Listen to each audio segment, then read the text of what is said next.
আজকে আমি এমন একজন গেস্টকে পেয়েছি যাকে হয়তো আপনারা অনেকেই চিনবেন এবং কিংবা আজকে নতুন করে চিনবেন, কিংবা তার জীবন গল্পের মধ্য দিয়ে সে একটা অনন্য উচ্চতায় যাবে। তো আমি প্রথমে অনুরোধ করে নিচ্ছি সবাইকে যে পুরো গল্পটা একটু মনোযোগ দিয়ে সবাইকে শুনতে হবে। তো আমার অনুষ্ঠানের কিছু নিয়ম আছে। বারিশ, রাইট?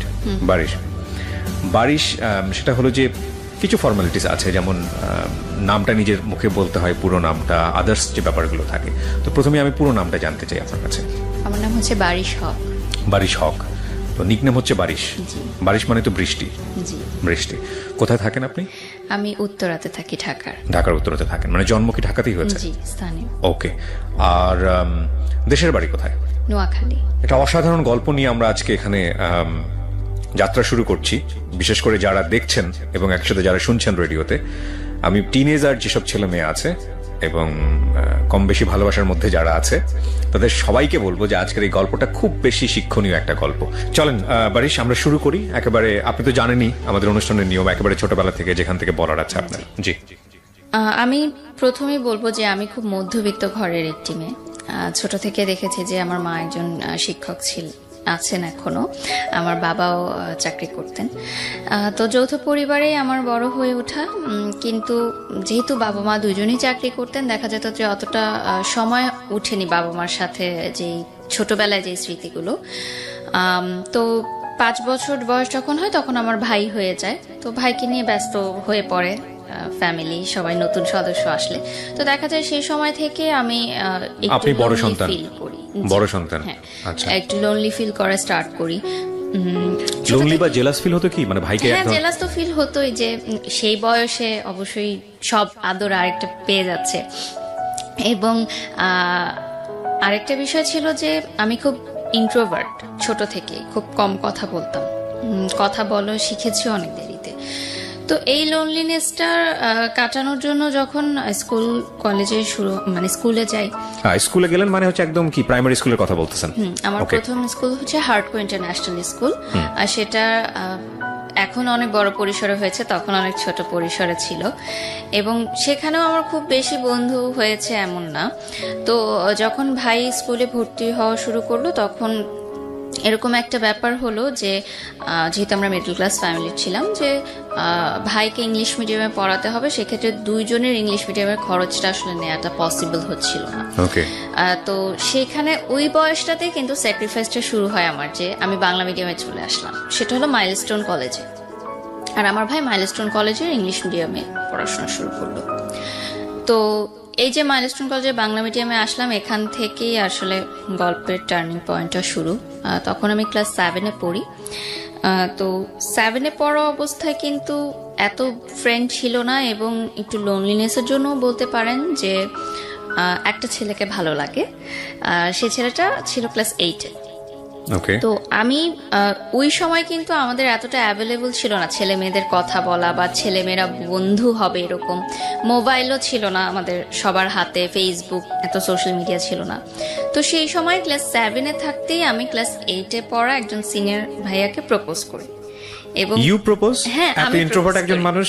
হ্যাঁ, কিন্তু ভালোবাসার দিক থেকে আমার মনে হয়েছে যে আমি আগে জানাবো তাকে। মানে যে সায়েন্স বিল্ডিং এর সামনে আমাদের একটা আছে, ওখানে সবাই বাসে উঠতো এসে, সব সেকশন থেকে এসে। তো আমিও কলেজ বাসে যাওয়া আসা করতাম, সেও কলেজ বাসে যাওয়া আসা করতো। তো তার একটা বন্ধু ছিল, সে আমার সাথেই একসাথে আমাদের সিট যখন পড়তো, ক্লাস 8-এর সিট আর 7-এর সিট, তখন আমাদের একসাথে সিট পড়তো। তো ওনাকে আমি বললাম যে আপনার বন্ধুকে আমার খুব ভালো লাগে, আমি তার সাথে ফ্রেন্ডশিপ করতে চাই। তখন তার এভাবে বলা যায় না যে প্রেম করতে চাই। কাকে বললেন এটা? তার বেস্ট ফ্রেন্ডকে, যে আমার সাথে একই পাশাপাশি সিট পড়তো। তো আমি বললাম যে অমুক সময় অমুক তারিখে ছুটির পর আপনারা দুজন ওখানে আসবেন, আমি তাকে কিছু কথা বলবো। যথারীতি তারা আসলো। আমার এখনো মনে আছে, সেদিন ইংলিশ সেকেন্ড পেপার পরীক্ষা ছিল। মানে আমি ক্লাস 7-এর ইয়ার এন্ড এক্সাম দিচ্ছিলাম, আর ওনারা বৃত্তি কোচিং এর পরীক্ষা দিচ্ছিল, মানে সামনে বৃত্তি পরীক্ষা। তো আসার পর আমি বললাম যে আপনাকে আমার অনেক ভালো লাগে, আমি আপনার সাথে ফ্রেন্ডশিপ করতে চাই। ফার্স্টে জাস্ট ফ্রেন্ডশিপই ছিল, বাট আমার দিক থেকে সেটা প্রেম ছিল। বাট আমি জানতে চাচ্ছিলাম যে সে আমার সাথে কথা বলতে কমফোর্টেবল কিনা, কারণ সেও খুব ইন্ট্রোভার্ট একটা ছেলে ছিল। তো ওর রিপ্লাই কি ছিল? আমি ভেবে দেখবো, ঠিক আছে কথা বলবো। তার কোনো মেয়ে ফ্রেন্ডও ছিল না ওই বয়সে। আপনার ওর কি ভালো লেগেছিল? আমার ভালো লেগেছিল যেটা যে মাইলস্টোনের ছেলেরা সেই সময় অনেক দুষ্ট ছিল আচ্ছা। অন্যান্য কলেজের তুলনায়, এবং অনেক দুষ্টুমি করতো। তো সেই ছেলেটার যে একটা বিষয় ছিল যে একটা ক্যাপ পরে আসতো এবং নিচে তাকিয়ে থাকতো এবং কোনো দিকে তাকাতো না সে, মানে কোনো মেয়ের দিকেও তাকাতো না, কোনো মেয়ের সাথে কথাও বলতো না। তো এই জিনিসটা আমাকে খুব ক্যাচ করেছে, যে একটু ডিফারেন্ট ছিল। এবং আমার মনে হচ্ছে যে আমার সাথে যায় ইন্ট্রোভার্ট এবং খুব পরিমিত হাসতো, পরিমিত কথা বলতো, এগুলো আমার, তার পার্সোনালিটিটা আমার ভালো লেগেছে। এবং অবশ্যই দেখতে অনেক সুন্দর ছিল, সেটাও একটা সেই বয়সে আসলে দেখতে সুন্দরটাই লাভ এট ফার্স্ট সাইট আর কি। ইভেন আমি যখন তাকে প্রপোজ করি আমি জানতামও না তার নামটা কি, পরবর্তীতে আমি জানতে পেরেছি তার নাম কি, তার পরিচয় কি। তো এভাবে কথা হতে থাকে। তখন কিন্তু মোবাইল ফোন যেহেতু ছিল না, টিএনটিতে আমরা প্রেম করতাম। তো কয়েক মাস লাগে তাকে আমার প্রেম ভালোবাসা এই জিনিসটা বুঝাতে। আপনি নিজেও তো বুঝতেন না? বুঝতাম না, কিন্তু ফ্রেন্ডশিপের চেয়ে যে একটু বেশি এটা ভালো লাগাটা, ভালোবাসাটা, এই বিষয়গুলো শেয়ার করা। তো একদিন কথা বলছিলাম এরকম ফোনে, আমার আরেকজন শুনলো, যেহেতু আমরা যৌথ পরিবারে ছিলাম, সে মাকে বলল যে এরকম আমি কথা বলি একজনের সাথে। তো বাসায়ও মারধর স্বাভাবিকভাবেই, ছেলের বাসায়ও ফোন দিল আমার বাসা থেকে। তো তারপর যেটা সিদ্ধান্ত হলো যে স্কুল থেকে আমাকে বললো যে যদি তুমি ক্লাস 8-এ অ্যাডমিশন নিতে চাও তোমার ফ্যামিলিকে ডাকতে হবে, যেহেতু এরকম একটা বিষয় জানাজানি হলো। এবং অন্য স্টুডেন্টরাও তখন গিয়ে বললো যে হ্যাঁ আমরা তো জানি ওদের মধ্যে এরকম প্রেম চলছে, মানে তখন কথা লাগায় এরকম হয় না, যে অন্যরাও এই কথাগুলো বললো।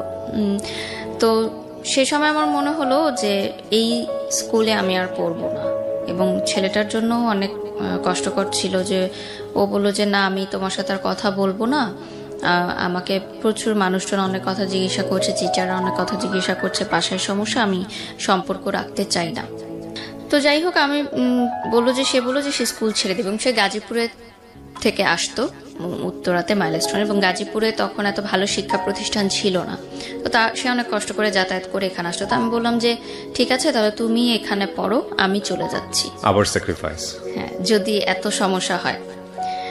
তো আমি চলে আসলাম স্কুল ছেড়ে শহীদ আনোয়ার গার্লস কলেজে। আমার মা শহীদ আনোয়ার গার্লস কলেজের টিচার। তো ওখানে আসার পর আরেকটা যে ধাক্কাটা খেলাম, যে যেহেতু এটা অনেক স্ট্রিক্ট ছিল স্কুলটা, আমাকে বললো যে যেহেতু বাইরের স্কুল থেকে এসেছে তো সায়েন্স কমার্স কিছুই দেওয়া যাবে না, সে চাইলে আর্টসে ভর্তি হতে পারে। আর যদি সে সায়েন্স কমার্স চায় তাহলে আবার পুনরায় তাকে মানে ক্লাস 8-এ পড়তে হবে। তারা বললো যে আবার, তো আমি তো আরেকটা ইয়ার লস দিব না, আমার মাও সেটা চাচ্ছিলেন না। তো যেভাবে হোক আমি মানবিক শাখায় ভর্তি হলাম। এবং টার্গেট কি ছিল? সায়েন্স নিয়ে পড়া না? হ্যাঁ অবশ্যই সবারই সেটাই ইচ্ছা থাকে, সায়েন্স নিয়ে পড়ার। তো এক বছর ইয়ার লসের চেয়ে আমি চিন্তা করলাম যে আর্টস নিয়েই পড়ি। মানে এমনিতেই কোনো লাইফের এম ছিল যে ডাক্তার হব, ইঞ্জিনিয়ার হব? না সেরকম কোনো এম ছিল না, জাস্ট ইচ্ছা ছিল যে সবাই সায়েন্সে পড়ে বা কমার্সে পড়তাম অ্যাটলিস্ট, কারণ আমার মা কমার্সের টিচার ছিলেন। তো যাই হোক সেই সময় কিন্তু একটা বিষয় ছিল যে যারা সায়েন্স বা কমার্সে পড়তো তারা মানবিক শাখার ছাত্রীদেরকে একটু দুর্বল ছাত্রী মনে করতো, এবং সেখানে কিন্তু একটা হালকা বুলিং এরও শিকার হতে হতো সবাইকে, নট অনলি মি। আমি নিজেও মানবিক বিভাগে পড়েছি, আই নো দ্যাট।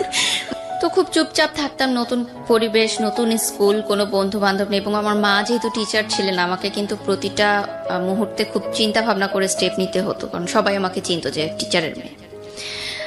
তো চুপচাপ থাকতাম, এবং ওই সম্পর্কটা মিউচুয়াল আন্ডারস্ট্যান্ডিং এ ছেলেটা বলল যে সম্পর্ক এভাবে রাখতে পারবে না। তো আমি তাকে একটা রিকোয়েস্ট করি যে ঠিক আছে আমি তোমার জন্য অপেক্ষা করব, তুমি আমার জন্য অপেক্ষা করবে, আমরা কেউ কারোর সাথে কন্ট্যাক্ট করব না, কিন্তু যখন আমাদের কন্ট্যাক্ট করার বয়স হবে, লাইক আমরা কলেজে উঠবো, তখন আমি তোমার সাথে যোগাযোগ করবো বা তুমি আমার সাথে যোগাযোগ। কমিটমেন্ট এটাই ছিল, শেষ কথা এটাই হয় যে আমরা অপেক্ষা করব। আমি কিন্তু অপেক্ষা করতে থাকি, এইদিকে আমি কারোর সাথেই কথা বলি না, তেমন কিছু হয় না। ওই যে বললাম যে তার একটা বেস্ট ফ্রেন্ড ছিল, সে আবার আমারও মিউচুয়াল ফ্রেন্ড ছিল। ওই ভাইয়ার মাধ্যমে মাঝে মধ্যে মাসে একবার হয়তো খোঁজ নিতাম যে সে ভালো আছে কিনা, আমি ভালো আছি এটুকু জানানোর জন্য। যেহেতু তখন মোবাইল এতটা ইজি ছিল না, এবং ওনার পার্সোনাল মোবাইল ছিল সেই সময়, দ্যাটস ওই কথা বলা হতো। তো ইন দ্য মিড টাইম যখন ওরা এসএসসি পরীক্ষা দেয় লাইক 10-এর পরে, আমি তখন ক্লাস 10-এ পড়ি, তখন মাইলস্টোনের এক সহপাঠী আমাকে ফোন করে, মানে তার সাথেও আমার কন্ট্যাক্ট হতো মাঝে মধ্যে। সে আমাকে জানায় যে যে ছেলেটার জন্য আমি অপেক্ষা করছি সে আরেকটা রিলেশনে ইনভলভ হচ্ছে, এরকম মানে মাইলস্টোনেরই আরেকটা মেয়ের সাথে, আচ্ছা, তারই সহপাঠী। তো আমি প্রথমে সেই জিনিসটা একদমই বিশ্বাস করিনি, কারণ আমার ওই যে মাথায় ছিল যে কমিটমেন্ট, সে আমাকে কমিটমেন্ট দিয়েছে এবং আমি কমিটমেন্ট রাখছি, তার মানে সেও কমিটমেন্ট রাখছে। সেই এখনো মানে মনে হয় যে ব্যাপারগুলো অনেক সিলি ছিল, বাট সেই বয়সটাই কিন্তু ডেফিনেটলি আমি এটাই বলবো, যারা দেখছেন তাদেরকে বলবো যে এটা আপনি আপনার বয়স দিয়ে জাজ করবেন না, ওই সময়ের বয়সটা দিয়ে জাজ করেন, তাহলে আপনি রিলেট করতে পারবেন অনেক কিছু। বলুন। তো যে বিষয়টা ছিল যে আমি তো ওয়েট করছি, তো আমি মনে করলাম যে ঠিক আছে এসএসসি পরীক্ষাটা শেষ হোক, তারপর আমি তার সাথে সব বিষয় নিয়ে কথা বলবো, এখন তাকে আমি ডিস্টার্ব করতে চাই না। তো এসএসসি পরীক্ষা শেষ হওয়ার পর আমি যখন এসএসসি পরীক্ষা দিব এরকম অবস্থা, তাদের পরীক্ষা শেষ, রেজাল্ট বের হয়েছে, সে সময় ফোনে করলাম, তার মার মোবাইলে ফোন করলাম, সেদিন এত বছর পর এই যে কথা হওয়া। তো সে তো খুবই অবাক যে আমি আবার তাকে ফোন দিব, এটা সে ভাবেনি কখনো। আফটার প্রায় 2 বছর পর কথা হয়, 2-2.5 বছর পর। তো খুব খুশি, আমি ফোন দিয়েছি। তো আমি বললাম যে আমরা তো এখন সম্পর্কটা চাইলে আবার কন্টিনিউ করতে পারি। তো সে বললো আমার কিছু সময় লাগবে, আমি কলেজটা শেষ করতে চাই, তারপর। আমি বললাম যে আরো সময় লাগবে, আচ্ছা ঠিক আছে, আমরা কিছু হলে কথা বলতে পারি। তো বললো যে আচ্ছা ঠিক আছে, কিন্তু তোমার এসএসসি পরীক্ষা শেষ হোক, আমিও কলেজে উঠি, তুমিও কলেজে উঠো, এরপর আমরা কন্ট্যাক্ট করবো। তো এই যে আবার ছাড়া কন্ট্যাক্ট, মাঝে মধ্যে হয়তো কথা হতো 2 মাসে একবার এরকম। তারপর যখন কলেজে ভর্তি হলাম তখন আমি বললাম যে ঠিক আছে, এবার আমরা ফুল ফ্রেশ রিলেশনশিপে যাই, দুইজনই কলেজে পড়ি, আমি শহীদানারে পড়ি, সে মাইলস্টোনে পড়ে। তো সে বললো ওকে ঠিক আছে, রিলেশন আবার কন্টিনিউ। আমার মনে হলো যে আমি যেটা চেয়েছিলাম, এত বছর ধরে যার জন্য অপেক্ষা করেছি, সবই পেয়েছি আমি, আমার আর কিছু পাওয়ার নেই এই জীবনে। তো শুরু রিলেশনশিপ। তো রিলেশনশিপ শুরু হওয়ার প্রায় 6 মাসের মাথায় আমি জানতে পারি যে অন্যান্য সহপাঠীদের কাছ থেকে এবং ওর ফ্রেন্ড সার্কেলের মাধ্যমে যে তার মাইলস্টোন কলেজেও একটা রিলেশনশিপ আছে একটা মেয়ের সাথে, এবং সেই মেয়েটা তারই ক্লাসমেট। তো এখন আমার সাথে যেহেতু তার কন্টিনিউ রিলেশন, সো আমি কিন্তু বুঝতে পারছিলাম না যে ব্যাপারটা কি হচ্ছে। সো আমি ভেবেছি যে হয়তো অনলি ফ্রেন্ডস, এটা হয়তো অন্যরা অন্যভাবে নিচ্ছে, বা আমাকে হয়তো তারা কথা লাগানোর জন্য কিছু বলতে চাচ্ছে। তো আমি সেটা বিলিভ করি না। তো আমি তাকে জিজ্ঞাসা করেছি কয়েকবার, সে বলেছে যে জাস্ট ফ্রেন্ড, আমরা একসাথে এসএসসি পরীক্ষা দিয়েছিলাম, আমাদের একই সেন্টারে পড়েছিল, সেখান থেকে পরিচয়, জাস্ট ফ্রেন্ড। তো ঠিক আছে। তো ওই মেয়ের জন্মদিনের সময় সে আমাকে বলে যে বার্থডে ওর, আমরা সবাই সেলিব্রেট করতে যাচ্ছি। তখন উত্তর একটা রেস্টুরেন্ট ছিল ভূতের আড্ডা, যেটা এখন উঠিয়ে দেওয়া হয়েছে। তো ওই রেস্টুরেন্টটায় পরবর্তীতে আমি জানতে পারি তার ফ্রেন্ড সার্কেলের মাধ্যমে যে পার্টিটা সেই থ্রো করেছিল ওই মেয়েটার জন্য, মেয়েটাকে সারপ্রাইজ দেওয়ার জন্য। তো যখন ইন্টার পরীক্ষার রেজাল্ট দেয় তার আগে ওরা পুরো ফ্যামিলি যায় হচ্ছে ইন্ডিয়াতে, আজমির শরীফে। তো সেই সময় সে যখন ইন্ডিয়াতে যায়, আমি বাংলাদেশে থাকি, ওই মেয়েটা আমাকে ফোন দেয়। ফোন দিয়ে সে আমাকে নানা নাজে বাজে কথা বলে যে তার বয়ফ্রেন্ডের সাথে আমি কেন রিলেশন রেখেছি, আমি কেন তাকে ছাড়ছি না। আমি বললাম আমি তো এগুলোর কিছুই জানি না, এবং সে যেহেতু ইন্ডিয়া, আমি তার সাথে কন্ট্যাক্ট করতে পারছি না। তো এমন কোনো কথা নাই যে সে বললো না। এখানে আরেকটা ছোট বিষয় অ্যাড করতে চাই, আমার এসএসসি পরে যে 3 মাস গ্যাপ ছিল, তখন কিন্তু আমি নাচের স্কুলে ভর্তি হই, বুলবুল ললিত কলা একাডেমি বাফা। আমি ওখানে ক্লাস করতাম উত্তরা শাখাতে। তখন নাচটা শেখা ছিল শুধুমাত্র একটি সময়, মানে টাইম পাস করার জন্য। আর এমনিতে ভালো লাগতো ছোট থেকে নাচের প্রোগ্রাম দেখতে টেলিভিশনে, জাস্ট কিভাবে নাচটা করে এটা জানার জন্য, কালচারাল অ্যাক্টিভিটিসে পার্টিসিপেট করার জন্য, দ্যাটস ইট। এটাকে প্রফেশন হিসেবে নিব বা নাচ করব, টেলিভিশনে কাজ করব, এরকম মানে স্বপ্নেও স্বপ্ন দেখিনি কখনো। কারণ আমার ওই ধ্যান ধারণা ছিল ওই ছেলেটাকে নিয়েই, আর বাকি সবকিছু আমার কাছে মনে হতো যে এক্সট্রা সবকিছু, ওইটাই আমার মেইন।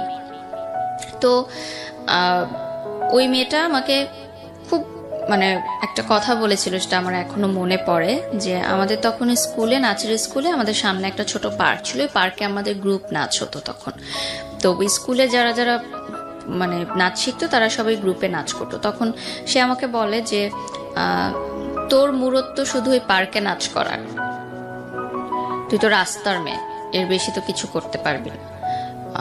তো এই কথাটা না এখন আমার খুব কানে বাজে, এই কথাটা আমি ভুলতে পারি না এখন পর্যন্ত, যে এত খারাপ খারাপ কথা আমাকে শুনতে হয়েছে সে সময়, যে আমি জানি না, আমি কিন্তু জানি না যে সে আরেকটা রিলেশনশিপে আছে। যদি আমি জানতাম তাহলে হয়তো আমি আগাতাম না।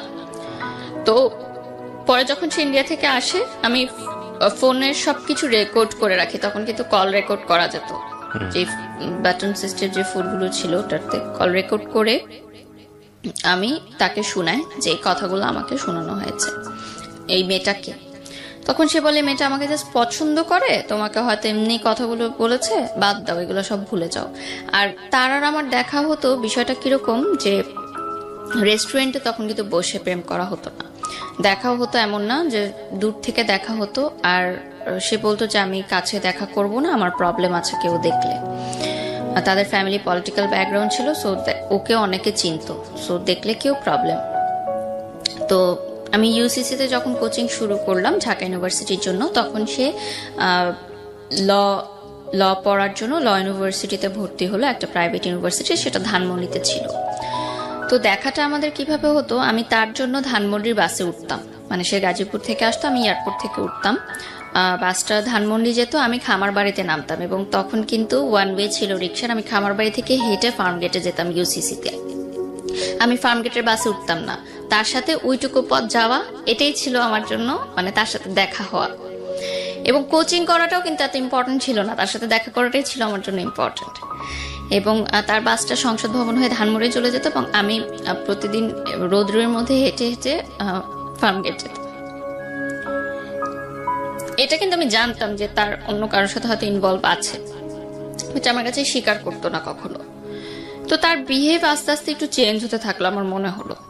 আগে রাতে কথা বলতো, সারা রাতে কথাও কমিয়ে দিল, দেখা কমিয়ে দিল, বলতো যে এভাবে প্রতিদিন যাওয়া আসা করি আমার ভালো লাগে না, আমি ফ্রেন্ডদের সাথে যেতে চাই, আমার ফ্রেন্ডরা থাকে ওদের সাথে যেতে। ঠিক আছে, একটা টাইম পরে আমি অনেকগুলো প্রুফ পেলাম যে সে আরেকটা রিলেশনশিপে আছে।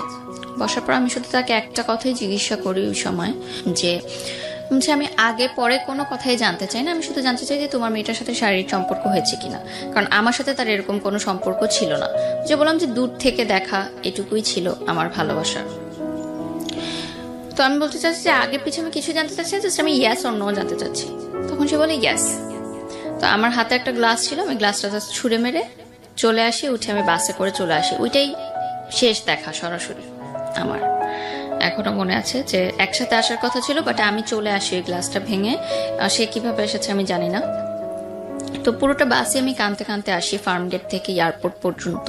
এবং আমার মনে হয় যে মানে পরবর্তীতে যেটা আমি জানতে পারি, যে আমি যখন ছিলাম না, যে সেই গ্যাপের মধ্যে তার ওই রিলেশনশিপটা হয়েছিল, এবং পরবর্তীতে সে ভেবেছিল যে আমার সাথে কন্টিনিউ করার পর হয়তো একজনকে সে তাকে হয়তো বাদ দিয়ে দিবে সে, বাট সে আসলে দুইটা রিলেশনে কন্টিনিউ করছিল, ওই মেয়েটাকেও সে না করতে পারছিল না। এখন এখানে তার ফলটাও আমি কিভাবে দেখব, কারণ সে ভাবেনি যে আমরা বরং সিচুয়েশনটাকে অ্যাকসেপ্ট করি। ওর জায়গা থেকে বিষয়টা বলার থাকলে হয়তো 1000 টাইপ অফ লজিক আছে ওখানে। আপনার জায়গা থেকে এটা সত্য, ওর জায়গা থেকে সত্যটা অন্যরকম। যে মেয়েটা সম্পর্ক করেছে তার জায়গা থেকে সত্যটা এরকম, বাট রাইট। সো ট্রায়াঙ্গেল সিচুয়েশনে তিনজনই তিন জায়গা থেকে সত্য, এবং তিনজনেরই কিছু না কিছু লজিক আছে। আমি শুধু বয়সটাকে দেখতে চাই। আপনার যখন ব্রেকআপ হলো তখন বয়সটা কত? মানে যখন আপনি গ্লাসটা ভাঙলেন ওই সময় বয়সটা কত? 18। So 18 age. এই এইজে এত যুক্তি দিয়ে প্রেম চলে না, ডেফিনেটলি চলে না। এখানে ফুল অফ ইমোশন, বয়সন্ধিকাল, এবং এখানে আসলে কি হয় মানে এত জাজমেন্টে যাওয়াটা খুব মুশকিল। বরং আমরা আপনার জীবনের ঘটনা থেকে আমরা আমাদের যেন শিক্ষাটা নিতে পারি, আমাদের যেন কিছু না কিছু হলো ওই রকম সিদ্ধান্ত নেবার ক্ষেত্রে যেন সতর্ক হতে পারি, যেটা কারণে আপনি মূলত আজকে এখানে এসেছেন। সো ওই জায়গাগুলোকে আমরা ফোকাস করি। সো প্লিজ ডু নট জাজ হার, কারণ ওনার লাইফে যে ঘটনা ঘটেছে তার চেয়ে ভয়ঙ্করতম ঘটনা অনেকের জীবনে ঘটে। ঠিক আছে, উনি যে সাহস করে আজকে এখানে বলতে এসেছেন নিজেকে হালকা করার জন্য, এইটাকে অ্যাপ্রিসিয়েট করার মতো। তো বলেন তারপর কি হলো? তারপরে আমার মনে হলো যে আমি আসলে তাকে ছাড়া থাকতে পারবো না, যত কষ্টই হোক আমি তার সাথে থাকবো। আমি তাকে বুঝাবো যে তুমি আমার সাথে থাকো, টাইম নাও ওই মেয়েটার থেকে দূরে আসার জন্য। কিন্তু কোনোভাবেই সে আর কি আমার সাথে কন্ট্যাক্ট করে না। তো আমি এতটা মানসিকভাবে ভেঙে পড়ি যে তার ইউনিভার্সিটির সামনে গিয়ে আমি দাঁড়িয়ে থাকতাম ঘন্টার পর ঘন্টা। মানে আপনি ব্রেকআপ করার পরে আপনি ওকে পাওয়ার জন্য পাগলের মতো হয়ে গিয়েছেন? মানে এতটা বেশি ক্রেজি ছিলাম আমি সেই সময় তার জন্য। তো তার ইউনিভার্সিটি ছেলেদের দিয়েও আমাকে থ্রেট দিয়েছে যে এই ইউনিভার্সিটির সামনে যেন তোমাকে আর দাঁড়াতে না ঘন্টার পর ঘন্টা কি আপনি একাই দাঁড়িয়ে থাকতেন ওখানে? আমি একাই দাঁড়িয়ে থাকতাম। আর আমার সে সময় তেমন কোনো বন্ধুও ছিলেন, আমি খুব ইন্ট্রোভার্ট ছিলাম। তার বন্ধুদের সাথেও অনেকবার কথা বলার চেষ্টা করলাম, তারা বলল যে দেখো যেহেতু ওরা অনেক কাছাকাছি ছিল একটা সময়, সহপাঠী মানে কি এভরিডে তাদের মিট হতো, দেখা হতো, এবং যেহেতু সহপাঠী ছিল বাসাতেও তাদের অ্যাক্সেস ছিল, ফ্রেন্ড সার্কেল যখন যেত গ্রুপ ওয়াইজ, আমি তো অনেক দূরত্ব ছিল আমাদের মধ্যে, জাস্ট ফোনে কথা হতো, তো হয়তো ইমোশনাল অ্যাটাচমেন্টটা তার সাথে বেশি এবং তাকে হয়তো ছাড়তে পারছে না। তো আমার একটা প্রশ্ন ছিল তাহলে সেকেন্ড টাইম কেন আমার সাথে রিলেশনশিপ কন্টিনিউ করলো, তখন আমাকে না করে দিলেই পারতো। এতগুলো বছর আমি যে তার জন্য অপেক্ষা করলাম, সেই অপেক্ষার সময়গুলো আমাকে কষ্ট দিত, যে এই অপেক্ষাগুলোর তাহলে মূল্য কোথায় গেল। এবং এই সময়টায় কিন্তু অনেক ছেলে আমাকে প্রপোজ করেছে, আমি কিন্তু কাউকে ইয়াস বলিনি, কারণ আমি ওই কমিটমেন্টের জায়গাটা ঠিক রেখেছিলাম। তো এরপর আমি ইউনিভার্সিটিতে উঠি, আমার ঢাকা ইউনিভার্সিটি পরীক্ষা জঘন্য হয়, খুবই খারাপ হয়, চান্স হয় না আমার বাবা মাও খুব কষ্ট পায় সেটার কারণে, বিকজ এটা আপনার লেখাপড়াতে ইফেক্ট করছিল।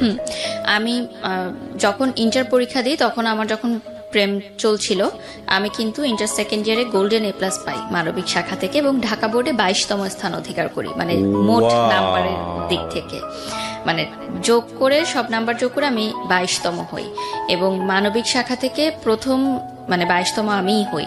মানে এর আগে যারা হয়েছে 1 থেকে 21 তারা সবাই সায়েন্স বা কমার্সে।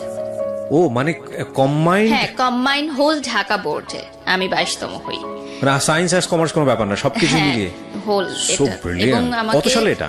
এটা হচ্ছে 2012, এবং আমাকে গভর্নমেন্ট থেকে কিন্তু প্রতি বছর টাকা দেয়া হতো। ক্যান ইউ ইমাজিন এই মেয়েটা ঢাকা ইউনিভার্সিটিতে চান্স পায়নি জাস্ট বিকজ অফ এই উলালা টাইপ প্রেম।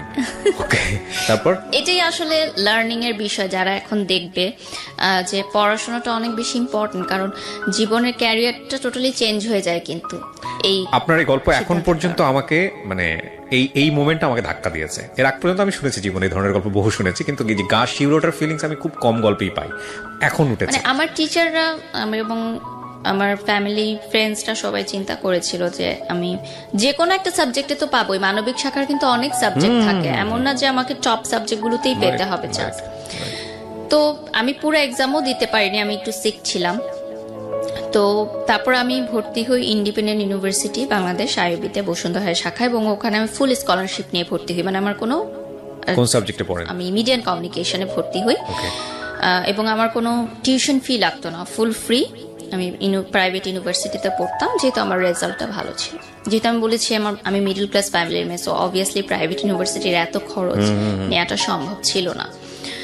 তো শুরু হয় আমার নতুন পড়াশোনা সবকিছু। তো সে সময় আমার ফেসবুক নতুন, তো ফেসবুকে আমার একটা ছেলের সাথে পরিচয় হয়। সেই ছেলেটা তখন জব করে অলরেডি একটা গার্মেন্টস ফ্যাক্টরিতে, আমার চেয়ে প্রায় 14 বছরের বড়। তো যেহেতু আমার তেমন কোনো ফ্রেন্ড ছিল না, সো আমি তাকে কখনো দেখিনি, তার সাথে কথা বলতাম, জাস্ট শেয়ার করতাম যে আমার এরকম ব্রেকআপ হয়ে গেছে, আমার খুব খারাপ লাগছে, ছেলেরাই মনে হয় খারাপ, সব ছেলেরা খারাপ, এরকম আমি কথা বলতাম। তো এক সময় সে বলে যে আমি তোমার সাথে দেখা করতে চাই। তো দেখা করলাম, দেখলাম যে আমার চেয়ে অনেক সিনিয়র একটা ভদ্রলোক বলতে গেলে। তো আমার তার সাথে কথা বলতে ভালো লাগতো, যে আমি কথাগুলো বলে হালকা হতে পারতাম। আর আমার তখনকার সেই সময় সমসাময়িক বান্ধবীরা সবাই কিন্তু প্রেম করছে, একদম চুটিয়ে প্রেম করছে। তো তাদের সাথে কিন্তু এই দুঃখের কথাগুলো কয়জন বা কতক্ষণ ধরেই বা শুনতে চায়, তারাও কিন্তু নিজেদের লাইফে ব্যস্ত, এবং দিনের পর দিন কিন্তু কেউ শুনতে চাবে না। তো তার সাথে আমি শেয়ারিং গুলা করতাম। স্টিল নাও কিন্তু আমার ফ্যামিলি জানে না যে আমার পার্সোনাল লাইফে কি হচ্ছে, স্টিল জানে না, তাদেরকে আমি একটুও বুঝতে দেইনি, কারণ আমি খুবই চাপা স্বভাবের ছিলাম ছোট থেকে।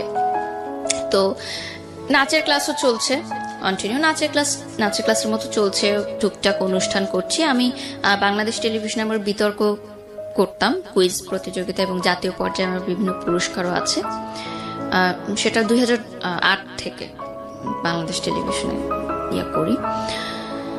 তো ইউনিভার্সিটিতে ওঠার পর আমার কিছু ফ্রেন্ড হয় ইউনিভার্সিটিতে প্রথম, তারা বুঝতে পারে যে আমি মেন্টালি ওকে না, মানে হঠাৎ কান্না করে ফেলি, হঠাৎ কোনো নিউ রিলেশনশিপ কাপলকে দেখলে আমার খুব খারাপ লাগে, যেটা হয় ব্রেকআপের পর, এবং তাকে আমি ভুলতে পারছিলাম না কোনোভাবেই। মানে আমার মনে হচ্ছিল যে জিনিসটা আমার, সেটা চোখের সামনে দিয়ে আরেকজন নিয়ে চলে যাচ্ছে, এটা আসলে মানা যায় না। তো আমার মনে হলো যে আমি আসলে মানসিক চাপটা নেওয়ার জন্য প্রস্তুত না এই বয়সে। তো আমার মনে হলো যে আমি আর বেঁচে থাকতে চাই না, কারণ আমি আসলে এটা দেখতে পারবো না যে আমার ভালোবাসার মানুষটাও অন্য কারোর সাথে আছে। ইন দ্য মিড টাইম ওই মেয়েটাও কিন্তু আমাকে কন্টিনিউয়াস থ্রেট দিতে থাকে যে আমার বয়ফ্রেন্ডের সাথে তুমি দেখা করবা না, তাকে কোনো ফোন করবা না, কারণ আমি তাকে ডেইলি ফোন করতাম, মেসেজ করতাম। সে আমাকে ফোন করে নানান আজে বাজে গালাগালি যত ছিল অনেক কিছু বলে। তো সেই সময় আমার মনে হচ্ছিল যে আমি মনে হয় মারা যাব, আমি মরে যেতেই চাই। সে সময় তো ট্যাবলেট এতটা ইজি ছিল না, তো ছিল যে আমি ফার্স্ট দিতে চেয়েছিলাম, গলায় প্রিপারেশনও নিয়েছিলাম, বাট জাস্ট একটা মোমেন্টের জন্য আমার মনে হলো যে আমারটা জীবন তো মাত্র শুরু। মানুষ বলে যে ইউনিভার্সিটি লাইফটা অনেক এনজয়েবল হয় এবং সামনে আরো অনেক জীবন বাকি আছে, এবং আমি দেখতে চাই যে আমাকে ছাড়া সে কতটা সুখে আছে, আমি শেষটা দেখতে চাই, আমি এত তাড়াতাড়ি হেরে যেতে চাই না। তো আমি ওই পথ থেকে আবার ফিরে আসলাম। মানে এটা ফ্যামিলি জানে না আপনি, মানে কোনো স্টেপ সেভাবে নিতে পারেন? ফ্যামিলি জানে না। ওকে। তো যেটা হয় যে ইউনিভার্সিটিতে ভর্তি হওয়ার পর আমার মনে হয় যে না, আমি মনে হয় আমি মুভ অন করা দরকার। এভাবে যদি আমি থাকি তাহলে আমি অসুস্থ হয়ে যাব মানসিকভাবে। তো ওই সময় আমাদের একটা প্রোগ্রাম শুরু হয় এবং তখন আমি টেলিভিশনেও নাচ করা শুরু করি আস্তে আস্তে। আমাদের স্কুল থেকেই আমাদের নিয়ে যাওয়া হতো। তখন প্রথম বাংলাদেশি আইডল শুরু হয় এসএ টিভিতে, এবং ওখানে আমাদের স্কুল থেকে আমি কাজ করার সুযোগ পাই। ওখানে যে টপ 10 পার্টিসিপেন্টরা থাকে তাদের সাথে জুটি হয়ে নাচ করার সুযোগ পাই আমি। তো আমার তখন বাংলাদেশি আইডলের শুটিং চলতে থাকে। তো এফডিসিতে আমাদের প্রায় 1 সপ্তাহের মতো থাকতে হয়েছিল শুটিং এর পারপাসে। তো সেই সময় দেখা যেত অনেক রাতে শুটিং শেষ হতো, আমাদের আসতে অনেক লেট হয়ে যেত। তখন ওই যে যার সাথে আমি কথা বলতাম, যে বললাম যে ভদ্রলোক, উনি আমাকে নিয়ে যাওয়া আসা করতেন অ্যাজ আ ফ্রেন্ড। গার্মেন্টসের সেই ভদ্রলোক করেন, মানে উনি মার্চেন্ডাইজার ছিলেন। ওকে। তো উনি আমাকে নিয়ে যাওয়া আসা করতেন এবং একটা গুড ফ্রেন্ডশিপ আমাদের মধ্যে তৈরি হয়। তো ওই বাংলাদেশ আইডল চলাকালীন সময় সে আমাকে বিয়ের প্রস্তাব দেয়। আচ্ছা। যে সে আমাকে বিয়ে করতে চায়। একটা সময় গিয়ে আমার মনে হলো যে আমাকে বিয়ের প্রস্তাব দিয়েছে সে তো সব দিক দিয়ে ঠিকই আছে, ভালোই আছে, এবং আমি যদি বিয়ে করে আরেকটা জায়গায় লাইফ সেটেল করতে পারি তাহলে হয়তো আমি মানসিকভাবে একটু সুস্থ হতে পারবো, মানে মিসিংটা থাকবে না, এই খারাপ লাগাটা থাকবে না। This is the main part of the story. হ্যাঁ, এক্স্যাক্টলি, যে একজনকে ভুলার জন্য আমি আরেকজনকে উপর নির্ভরশীল হতে চাচ্ছি। রাইট। এবং বিয়ে করলে একটা নতুন বাড়িতে আমি যাব, সেখানে এটা শুধু আপনার পারসেপশন না, কিন্তু এটা কিন্তু আমাদের সমাজের পারসেপশন। অনেক সময় দেখবেন যে মেয়ে কাউকে পছন্দ করেছে, বাবা মা সেটা জেনে ফেলেছে, যত দ্রুত পারো বিয়ে দিয়ে দাও, এবং এই বিয়ে দিয়ে দিলে কি হয়ে গেল, বাস প্রবলেম সলভ। কিন্তু আসলে প্রবলেমের শুরুটা হয় তখন, এবং সেই প্রবলেমটা এত ভয়াবহ হয়, আনথিঙ্কেবল।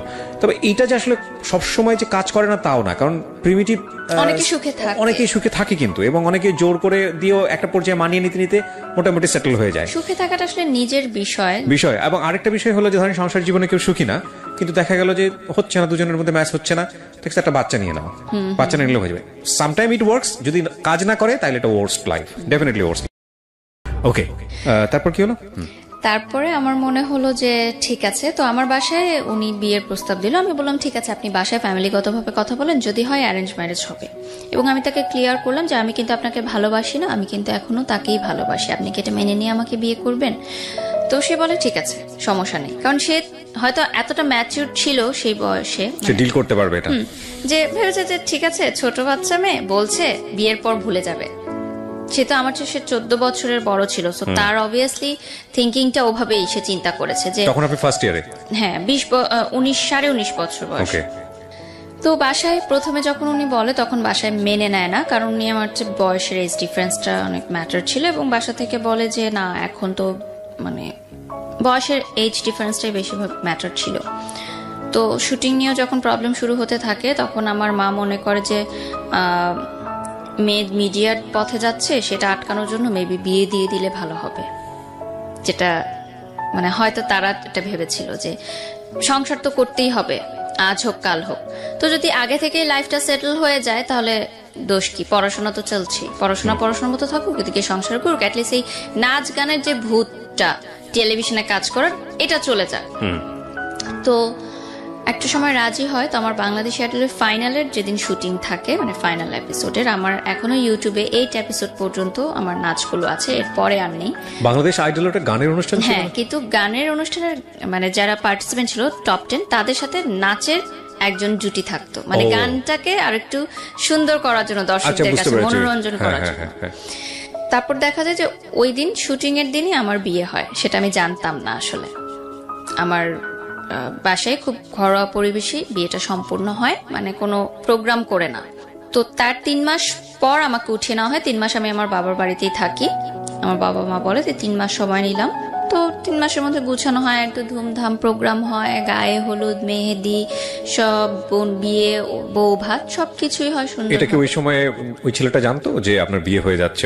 হ্যাঁ, এখানে আমি বলবো যে আমি তাকে কন্ট্যাক্ট করার চেষ্টা করি যে আমি কিন্তু বিয়ে করছি। সে বলে ঠিক আছে, ফাইন, বিয়ে করো, কোনো সমস্যা নেই। তো আমার যেদিন বিয়ের অনুষ্ঠান হয়, বিয়ের শপিংয়ে যাই। তো আমি ওর যখন আগে আমার বয়ফ্রেন্ডের সাথে কথা বলতাম, তখন আমরা চিন্তা করতাম যে বিয়ের দিন আমি লাল লেহেঙ্গা পরবো, এটা আর কি কথা বলতাম। তো বিয়ের যখন মার্কেটিং করতে যাই আমি আর আমার হাজবেন্ড, তখন বসুন্ধরা কমপ্লেক্সে যাই। আমার এখনো মনে আছে সে একটা গোলাপি লেহেঙ্গা আমার জন্য পছন্দ করে। তাই আমি বলি যে না, এই লেহেঙ্গাটা সুন্দর না, আমি লাল লেহেঙ্গাই পরবো। কারণ আমার মাথায় কিন্তু ওইটাই ছিল যে আমি আমার কমিটমেন্টটা রাখবো, যে আমি আমার বিয়ের দিন লাল লেহেঙ্গাই পরবো এবং সেটা ওর জন্য পরবো।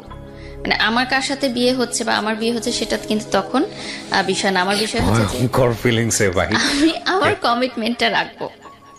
তা আমি লাল লেহেঙ্গাই কিনি এবং আমি লাল লেহেঙ্গাই পরি আমার বিয়ের দিন। এটা আমার হাজবেন্ড জানতেন না যে আমি কেন লাল লেহেঙ্গাটা চুজ করলাম। তো পরবর্তীতে যেদিন আমার বিয়ের অনুষ্ঠান, আমার এখনো মনে আছে, আমি গুলশানে পার্সোনাতে সাজ শেষ করে আমি ফোন দিলাম আমার আগের বয়ফ্রেন্ডকে। নিচে কিন্তু গাড়ি দাঁড়িয়ে আছে, আমার মা এসেছে আমাকে নিতে। আমি যাওয়ার আগে জাস্ট ফোন দিলাম যে আমার বিয়ে হচ্ছে, আজকে আমার বিয়ে, তুমি যদি এখনো আমাকে বলো আমি এই মুহূর্তে চলে আসবো গাজীপুরে। এই অবস্থায় চলে আসবো? হ্যাঁ, এই লাল লেহেঙ্গা পরে আমি চলে আসবো, তুমি শুধু আমাকে অ্যাকসেপ্ট করো। আমি কমিউনিটি সেন্টারে যাব না, কিন্তু আমার কিন্তু অলরেডি আক্ত হয়ে গেছে, ওই দিন তো আমার প্রোগ্রাম। তারপর আমি বলি যে আমি সব ছেড়ে চলে আসবো। আমি মানে কিছু চিন্তা করি না যে আমার ফ্যামিলি কি ভাববে, বা এতগুলো মানুষ যারা আমার বিয়ের দাওয়াতে এসেছে তারা কি ভাবিনি। আমার মনে হয়েছে যে বিয়ে হয়ে গেলে তো আমি সারা জীবনের জন্য তাকে হারিয়ে ফেলবো, শেষ সুযোগটুকু নেই। তাহলে অ্যাটলিস্ট আমার বিয়ের পর আমি এটা ভাববো না যে আমি, মানে একটা আফসোস থাকবে যে আমি শেষবার ট্রাই করতাম, কিন্তু এখন যদি সে আমাকে নাও করে দেয় অ্যাটলিস্ট আমার আফসোস নাই, হ্যাঁ আমি ট্রাই করেছি, আমি তাকে পাইনি। তো সে বলে যে না, আমি পাগলামি করো না, তুমি কমিউনিটি সেন্টারে যাও, বিয়ে করো।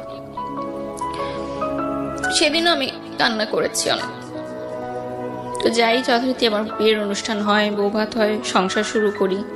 আমার সংসারে ছিলেন আমার যা, ননদ, ননাস, দেবর, মানে শ্বশুর শাশুড়ি ছিলেন না, কোনো মুরব্বী ছিলেন না। মুরব্বী বলতে তারাই ছিলেন। এবং এটাও একটা যে আমার হাজবেন্ডের প্রতি আমার ফিলিংসটা গ্রো করে, যে যেহেতু তার বাবা মা নেই, সে সবসময় বলতেন যে, মানে তার বাবা মার কবরস্থানে একবার আমাকে নিয়ে গেছিলেন দেখাতে, এবং সে বলেছিল যে এখানে আমি তোমাকে বলি যে আমি তোমাকে অনেক ভালোবাসি, আমার বাবা মাকে সাক্ষী রেখে বলছি। তো সেই জিনিসটা আমাকে অনেক বেশি ইমোশনালি অ্যাটাচ করে। সেই সময় কিন্তু আমার মনে হচ্ছে ঠিক আছে, বিয়ের পর নাচ পছন্দ করতো না আমার শ্বশুর বাড়ির ওনারা, খুবই কনজারভেটিভ ছিলেন, তারা বোরখা পরতেন। আমাকে হিজাব করতে কখনো ওনারা বাধ্য করেননি, কিন্তু নাচ করা যাবে না। তো আমার হাজব্যান্ডের কাছে আমি বললাম যে আমার তো নাচ অনেক পছন্দ, কি করব? সে বলছে ঠিক আছে, তুমি টেলিভিশনে বা মঞ্চে কোনো প্রোগ্রাম করতে পারবে না, জাস্ট নাচের ক্লাসটা করো, কিন্তু সেটাও শ্বশুর বাড়িতে জানানোর দরকার নেই, সেটা তুমি আমার পারমিশন নিয়ে করো। তো আমি জাস্ট নাচের ক্লাস করতাম, বাট তখন এগুলো আমার কাছে কোনো ম্যাটার করতো না। আমার মনে হয়েছে যে আমার লাইফ হবে আর 10টা মেয়ের মতোই, আমার বিয়ে হয়ে গেছে, বাচ্চা হবে, একটা সংসার হবে, দ্যাটস ইট। মানে নাচ করব, মিডিয়ায় কাজ করব, সাজবো এগুলো কখনোই আমার মাথায় ছিল না। আপনি বলতেছেন আর আমি আপনার ওই ক্লাস 7 থেকে মানে এখন যতটুকু বলেছেন ততটুকু পর্যন্ত আমি মাথার মধ্যে আমি যোগ বিয়োগ করতেছি। আমার শুধু একটা জিনিস এসে বারবার বাড়ি দিচ্ছে মাথায়, যে একটা মেয়ে কি পরিমাণ ব্রিলিয়ান্ট হলে মানবিক বিভাগ থেকে সে এত ব্রিলিয়ান্ট রেজাল্ট করতে পারে এইচএসসিতে, এবং সেই মেয়েটার ফিউচার এই একটা রিলেশনশিপকে কেন্দ্র করে কত আপস অ্যান্ড ডাউন এবং জীবনটাকে কোথায় নিয়ে যাচ্ছে। Can you even imagine?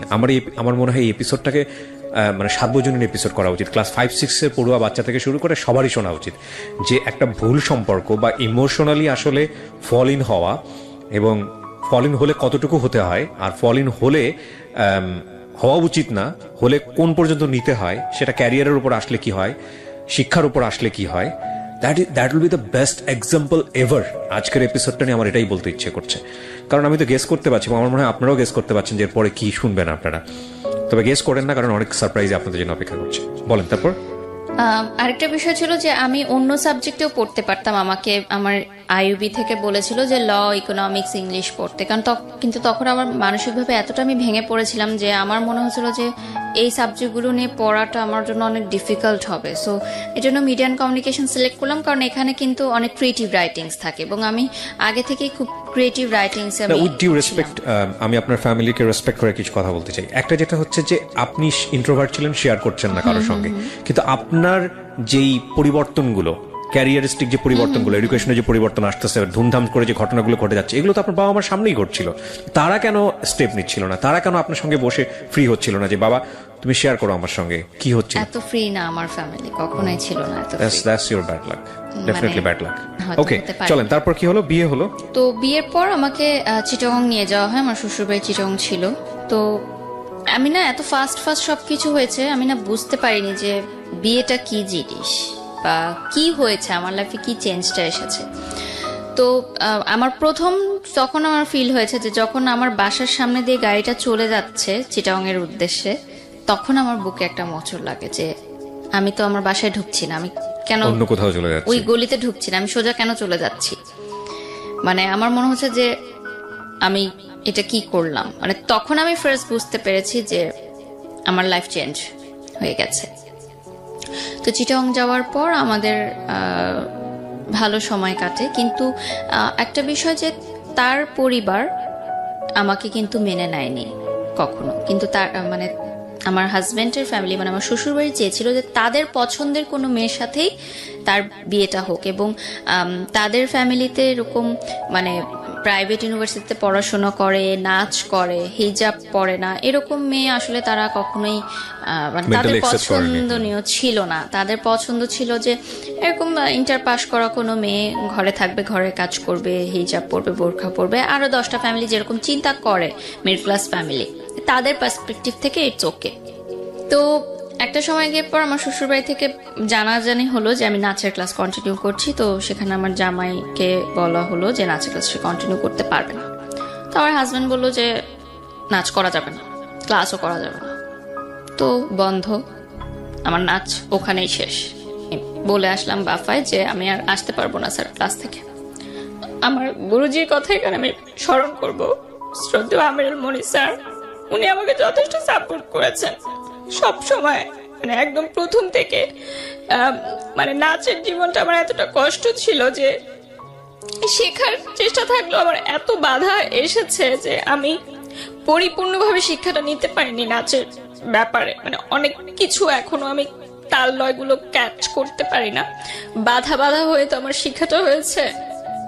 তো আমার যখন নাচ নিয়ে বাসায় প্রবলেম হচ্ছিল তখন কিন্তু আমাকে বাসা থেকে, মানে বিয়ের আগের কথা বলছি, আমি এটা অ্যাড করছি, যে তখন কিন্তু আমাকে অফ করে দেওয়া হয়েছিল নাচের প্রোগ্রামটা, অফ করে দেওয়া হয়েছিল নাচের ক্লাসটা। তখন আমি বাসায় না জানিয়ে নাচের ক্লাস করতে যেতাম, এবং আমার টিফিনের টাকা বাঁচিয়ে আমি বাফার 300 টাকা ছিল তখন বেতন, সে 300 টাকা দিতাম।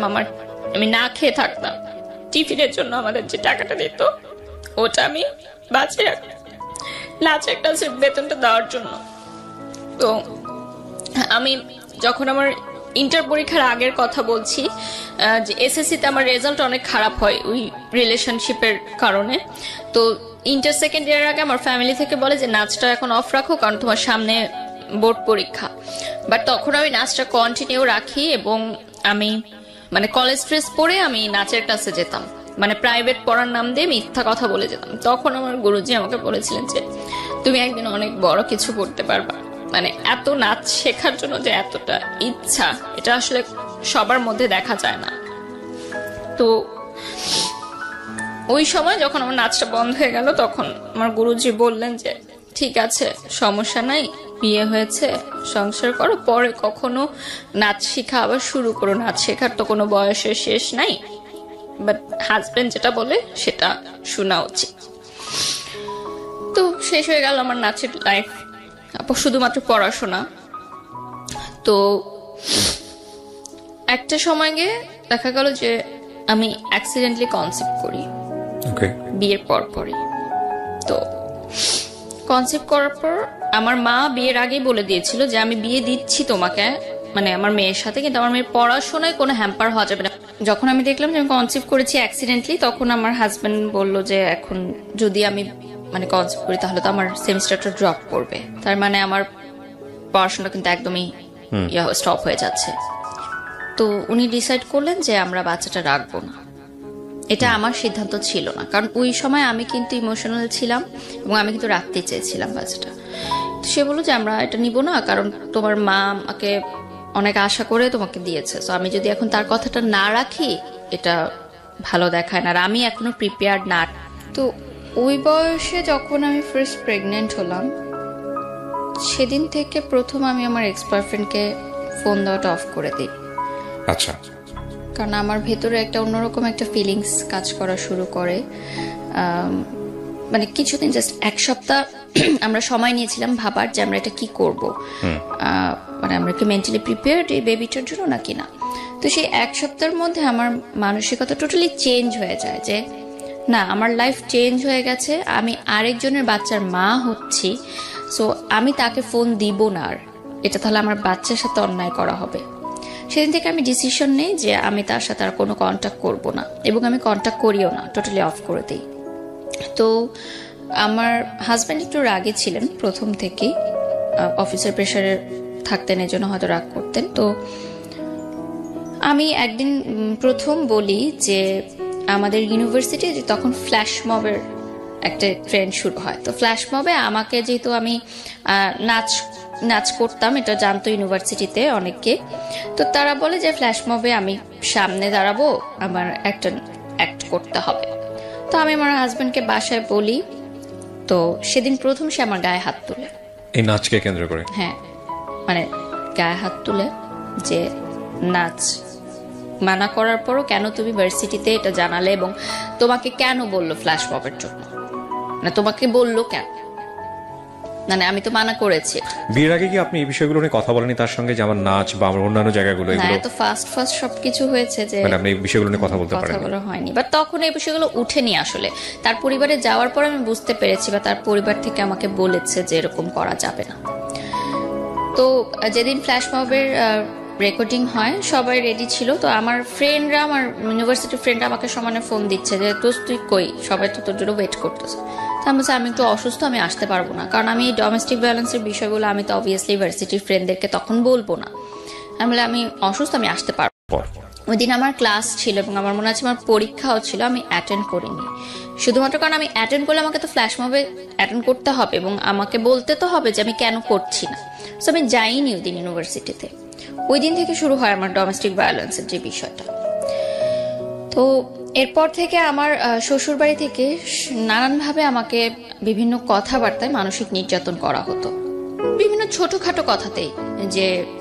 যেহেতু রান্না পারতাম না, আমি ট্রাই করতাম, বাট ওই বয়সটা তো অতটা আমি পারতাম না হয়তো, বা এত কিছু বুঝতাম না যে কার সামনে কি বলতে হবে বা কিরকম। তো এই বিষয়গুলো নিয়ে আমার শ্বশুর বাড়িতে অনেক কমপ্লেন ছিল আমার নামে। এবং বিয়ের প্রথম দিন সকালবেলা মিষ্টি জাতীয় কিছু মনে হয় বানাতে হয়, এটা আমার জানা ছিল না। করেন লাগে সত্যি করতে হয়? হ্যাঁ, করতে হয় নাকি, হয়তো এটা দেশ ওয়াইজ হয়তো ডিফারেন্ট থাকে, চিটাগং এ হয়তো বা অন্য কোনো দিতে, বা এটা তো অনেকের ফ্যামিলি ট্র্যাডিশন থাকে। তা আমি সেরকম যেহেতু কিছু করিনি, আমি এই জন্য হয়তো অনেক সময় কথা আমাকে বলে। মানে they are not happy with me. Okay. এবং তারা আমার ফ্যামিলি নিয়েও অতটা হ্যাপি ছিল না। একটা টাইমে তাদের ফ্যামিলি থেকে একজন বলে, আমি নাম মেনশন করব না, যে এখানে কারণ আমি আমরা এখন পর্যন্ত মেনশন করিনি, রাইট, ইনলস থেকে একজন বলে যে আমার ফ্যামিলি থেকে তো তারা যে সম্পত্তি আছে আমার নামে বা কিছু যদি দেয় তো সেটাতে তো আমার হাজবেন্ড একটা বিজনেস করতে পারে, কেন সেটা দিচ্ছে না। মানে তারা চাইলেই তো তাদের জামাইকে অ্যাফোর্ড করতে পারে। যদিও আমার ফ্যামিলি মিডল ক্লাস ছিল, তারপরও যে সম্পত্তিগুলো থাকে জমি জমা আসলে বিষয়। তো এই বিষয়টা আমি আমার ফ্যামিলিতে জানাই এবং আমার ফ্যামিলি সেটা মানে বলে যে এটা তো ঠিক না যেটা তারা বলছে আমাকে। তো যাই হোক, এই টাইমের মধ্যেই আমার হাজবেন্ড ফার্স্ট স্ট্রোক করে। স্ট্রোক করে? হ্যাঁ, মাইল্ড স্ট্রোক করে। এটা একটা মানে কাজের প্রেশারেই হতে পারে বা ফ্যামিলির প্রেশারেও হতে পারে। আমার সাথে কোনো সমস্যার কারণে না, মানে কোনো ঝামেলার কারণে না। সুস্থ মানুষ ছিল, হঠাৎ রাতে মানে তার হাই প্রেশার ছিল অনেক, এটার কারণে হতো। তো ইউনাইটেড হসপিটালে তাকে নিয়ে যাওয়া হয় এবং সেদিন সে আমার বাসাতেই ছিল, মানে আমার মায়ের বাসাতেই ছিল। আমরা নিয়ে যাই তাকে হসপিটালে। তো আইসিইউতে সে ছিল 2 রাত। তো সেই বয়সে আসলে এত কিছু বুঝে ওঠার আগেই মানে এরকম ছিল যে সে বেঁচে ফিরবে কি না জানি না। আইসিইউতে গেলে যেটা হয় আর কি, এবং স্ট্রোক করেছে সে, এবং খুব ভালোভাবে। আমার এখনো মনে আছে ওই দিন আমি মানে ইউনাইটেডের আইসিইউ সামনে তো মানে বসার কোনো প্লেস নেই, আমি সিঁড়িতে বসেছিলাম সারা রাত, মানে রাত 12:30-1টার দিকে ঘটনা। আমি ভোর পর্যন্ত আমি বসেছিলাম এবং মানে আমি জানি না যে কি হবে। এবং আমার তখন ফার্স্ট টাইম মনে হয়েছে যে আমার লাইফটা কি এরকম হওয়ার কথা ছিল।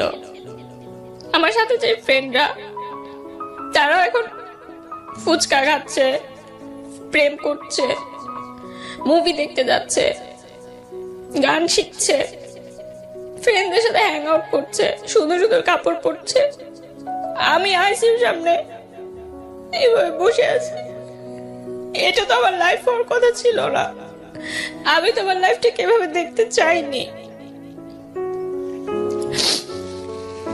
এবং সেটা আমার ভুলের জন্যই। কিন্তু আমি কিন্তু কাউকে ব্লেম করতে পারবো না যেটা তাদের ভুলের জন্য। আমার লাইফ কিন্তু আজকে আমার ভুলের জন্যই এমন। তো ভোরের দিকে আমার দেবর এসে আমাকে একটা জুস কিনে দিল, জুস খেলাম, কারণ আমিও নিজেও অসুস্থ হয়ে যাচ্ছিলাম আসলে ওই সময়টায়। তো যাই হোক, দুপুরের দিকে ডক্টর আসে, ইউনাইটেডের 2টার সময় ডক্টর আসে আবার দুপুরবেলা চেক আপ করার জন্য। তখন বলে যে আপনার হাজবেন্ড ঠিক আছে, কোনো চিন্তার বিষয় নেই, ওনাকে আমরা HDR বা কি যেন একটা বলে ওখানে ট্রান্সফার করে দিচ্ছি, কালকে ডিসচার্জ হয়ে যাবে। তো গেল আরেকটা ধাক্কা গেল আমার লাইফের উপর দিয়ে। তার কয়েক মাসের মধ্যেই আমার হাজবেন্ডের আরেকটা জটিল রোগ ধরা পড়ে এবং সেটা বেশ জটিল ছিল। আমি এখন বলতে পারবো না হয়তো স্ক্রিনে, তার হয়তো কোনো ক্ষতি হোক না, ঠিক আছে, আমরা জানতে চাই না। যেটার কারণে তার খাওয়া দাওয়ার অনেক রেস্ট্রিক্টেড হয়ে যায় এবং এটা বাই জেনারেশন ছিল এই রোগটা। তো দেখা যায় যে খুব পরিমিত হয়ে যায় তার লাইফস্টাইলটা এবং একটা অপারেশন হয়, মেজর অপারেশনের পর তার বেশ কয়েকদিন বেড রেস্টে থাকতে হয়। তো তখন কিন্তু একটা ডিস্টেন্স ক্রিয়েট হয়, মানে হাজব্যান্ড ওয়াইফের যে রিলেশনটা থাকে সেটার ব্যাপারে ডিস্টেন্স ক্রিয়েট হয়। প্রায় 1 বছর এর মতো ছিল সেটা। 1 ইয়ার। এবং এমনও ছিল না যে এর আগেও খুব বেশি মানে ভালো ছিল, সুখকর ছিল ওই লাইফটা। তারপরও 1 বছরের ডিস্টেন্স আমার মনে হয় যে অনেক কিছু চেঞ্জ হয়, কারণ একটা হাজবেন্ড মেন্টালিটি তো চেঞ্জ হওয়াটাই স্বাভাবিক, এটা খুবই ইম্পর্টেন্ট। তো ইভেন যদি বন্ডেজটা না থাকে, হ্যাঁ, আমি একটা মানুষের সঙ্গে স্টে করতেছি, একই বিছানায় ঘুমাচ্ছি না, হোয়াট ফর, রিজনটা কি? আপনি যদি একটা মানুষের সঙ্গে স্টে করেন, ওই মানুষটার পারপাস আপনি সার্ভ করতেছেন, ইটস আ রিলেশনশিপ। লাইক সে আপনার কিন্তু সম্পর্কের জায়গা থেকে হাজব্যান্ড, কিন্তু এই মানুষটার আপনি পারপাসই ছিল এই মানুষটার কাছে আসা যে আমি এক ধরনের রিমেডি চাই আমার পাস্ট লাইফে। ইট ইজ নট মানে অ্যাকচুয়ালি কাজ করতেছে না। সেকেন্ড হচ্ছে যে ওখানে গিয়েও আপনি আপনার জায়গা থেকে যেটা চেয়েছিলেন সেভাবে হচ্ছে না, হ্যাপি না। থার্ডলি হলো যে সম্পর্কের জায়গাটা, স্বামী স্ত্রী যে সম্পর্কের জায়গাটা, ইট ইজ নট সাউন্ড। এখন সবকিছু মিলায়ে দ্য এম ইজ জিরো, মানে ultimately next day is zero, তাহলে আমি এই মানুষের সঙ্গে স্টে কেন করছি?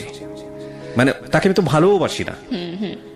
সো দেখেন সম্পর্কটা কতটা জটিল জায়গায় চলে গেছে। হ্যাঁ, তারপরে মানে সেই সময় আমার মনে হয়েছে যে that was a wrong decision, যে আমার এই বয়সে বিয়ে করলাম একজনকে ভুলার জন্য, আরেকজনের উপর নির্ভরশীল হলাম, এবং তাকেও আমি ভালোবাসতে পারছি না। তো আপনি যখন এই রিলেশন মানে হাজবেন্ড থাকা অবস্থায় আপনার এক্স বয়ফ্রেন্ডকে ফোন দিচ্ছিলেন, এক্স বয়ফ্রেন্ড তো আপনার জায়গা থেকে আমি বলতে পারি না, কারণ তখন আপনি তাকে লাভ করে চলেছেন, বাট তার জায়গা থেকে কি সেটাও আমরা জানি না। সো ও কি বলতো, ও কি বলতো যে তুমি সংসার করো ঠিক মতো, এটাই বলতো, বা ও বলতো না যে ব্যাক করো বা ওরকম কোনো কিছু? কখনোই না। তখন ওর সাথে ওই মেয়েটার সম্পর্ক কি কেমন এখানে চলছিল? একটা টুইস্ট আছে, যে মেয়েটার কারণে আমাকে ছেড়ে গেছিল, আমার বিয়ের পরই সেই মেয়েটা একটা প্রবাসী ছেলেকে বিয়ে করে মানে বিদেশে চলে যায়। তারপরেও এই ছেলেটা আপনার বিয়ের পরে আপনাকে আর কোনো প্রকার মানে সে কখনো কল করতো না? না। তার জায়গাতে সে কিন্তু আমার কাছে কিন্তু কষ্ট পেয়েছে। হ্যাঁ, কষ্ট পেয়েছে, কিন্তু আপনার ধরেন এই কষ্টের জায়গাটা থেকে কিছুটা রেমেডি চাইলে আপনাকে নক দিতে পারতো, নিতে পারতো, কিন্তু সে সেটা নেয়নি। কারণ তখনও কিন্তু আমি উইক ছিলাম ইমোশনালি তার জন্য, বাট সে চেয়েছে যে আমার সংসারটা নষ্ট না হোক।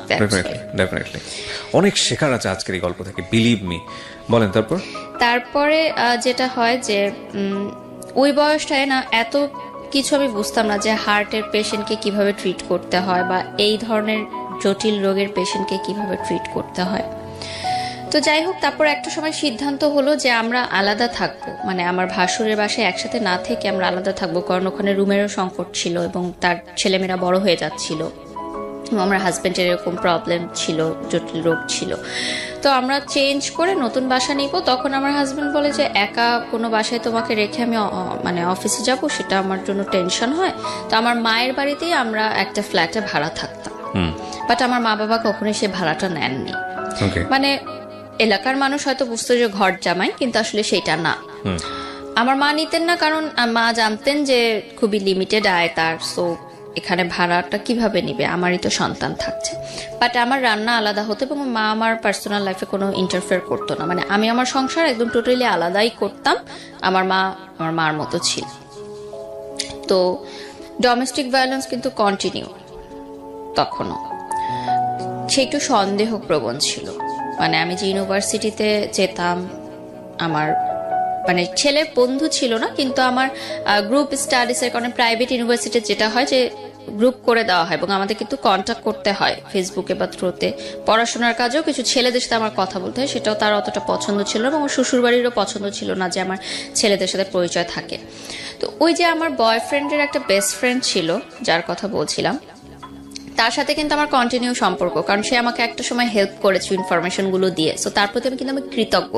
তো সে মালয়েশিয়াতে পড়াশোনা করতে চলে যায় হায়ার স্টাডির জন্য, গ্রাজুয়েশনের জন্য। তো সে এত বছর পর মালয়েশিয়া থেকে যখন ব্যাক করে, সে বলে যে আমরা চলো দেখা করি। তাকে আমি জাস্ট ভাই ডাকতাম এবং সে আমাকে ছোট বোনের মতোই করতো। তো তার সাথে দেখা হয় এত বছর পর, মনে হয় যে আমি মন খুলে কথা বলতে পারছি, আমার কথাগুলো বলতে পারছি। যদি আমার কোনো ফ্রেন্ড ছিল না, আমি বারবার এই কথাটা মেনশন করছি যে ফ্রেন্ড থাকলে হয়তো আমি অনেক কিছু শেয়ার করতে পারতাম এবং অনেক ভুলগুলো আমি শুধরাতে পারতাম, যেহেতু আমি প্রচুর ইন্ট্রোভার্ট ছিলাম।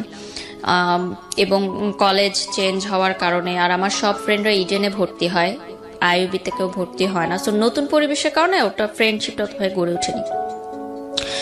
তো তারপর যেটা হয় যে আমার শ্বশুরবাড়ি থেকে বলে যে আমি প্রাইভেট ইউনিভার্সিটিতে পড়তে পারবো না, পড়লে আমাকে কোনো সরকারি কলেজে পড়তে হবে।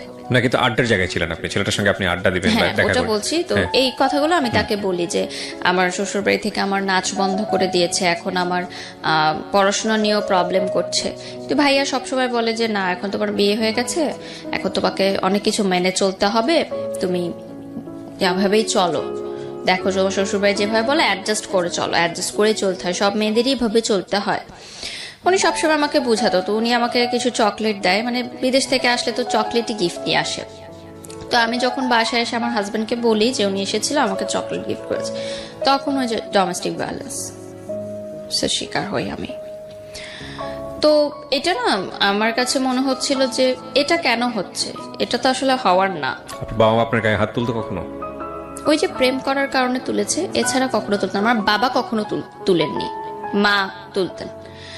সেটা কিন্তু আমার দোষে, ঠিক আছে, বাট ওরকম না। কিন্তু পরবর্তীতে কিন্তু সন্তান কিন্তু সন্তানই, সবাই ছোটবেলায় মার খেয়েছে বাবা মার হাতে, ওইটা কিন্তু ডোমেস্টিক ভায়োলেন্সের পর্যায়ে পড়ে না, যদি না এক্সট্রিম হয় তখন আমরা সেটাকে বলতে পারি। কিন্তু কজ কি ছিল, মানে আপনি ওনার সঙ্গে দেখা করেছেন এই কারণে? দেখা করেছি, এজন্য সন্দেহ করতে আপনাকে? সন্দেহপ্রবণ ছিল, কারণ আমি ছোট ছিলাম তার চেয়ে বয়সে, এই জন্য হয়তো। এবং আমার তখন ফেসবুকে প্রচুর ছেলেরা আমাকে নক দিত, কারণ আমাকে দেখে বোঝা যেত না যে আমি ম্যারিড।